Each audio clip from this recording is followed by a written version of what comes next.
Hello everyone, అప్పటికప్పుడు కేవలం cup గోధుమ పిండితో బ్రేక్ఫాస్ట్, స్నాక్ లేదా లంచ్, డిన్నర్లోకి ఈ రెసిపీని అయితే ఒక్కసారి ట్రై చేయండి. చాలా బాగుంటుంది. ప్రాసెస్ కూడా చాలా సింపుల్ అండి.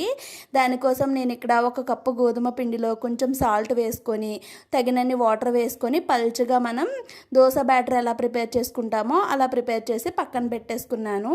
ఇప్పుడు వేరొక బౌల్లోకి ఒక 2 ఎగ్స్ని అయితే ఇలా తీసుకున్నానండి. ఈ 2 ఎగ్స్ని కూడా ఇలా మంచిగా బీట్ చేసేసుకున్నాను.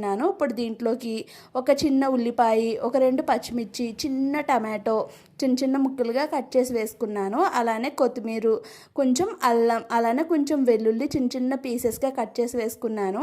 టేస్ట్కి సరిపడేంత సాల్ట్, అలానే కొంచెం అంత మిరియాల పొడి కూడా వేసుకున్నాను. మిరియాల పొడి అయితే స్కిప్ చేయకుండా వేసుకోండి. ఫ్లేవర్ అనేది టేస్ట్ చాలా బాగుంటుంది. ఇప్పుడు స్టవ్ వెలిగించి ఒక దోశ ప్యాన్ పెట్టుకున్న తర్వాత మనం ముందుగా ప్రిపేర్ చేసుకున్న ఈ గోధుమ పిండిని ప్లెయిన్గా దోశలా అయితే వేసుకోవాలి. మనం బాగా పరుచుకోకూడదండి, గోధుమ పిండితో చేస్తున్నాం కాబట్టి సరిగ్గా రాదు. ఒక సైడు లైట్గా కాలిన తర్వాత ఇంకొక సైడ్కి తిప్పి 2 సైడ్స్ బాగా కాలిన తర్వాత తిప్పేసుకోవాలి.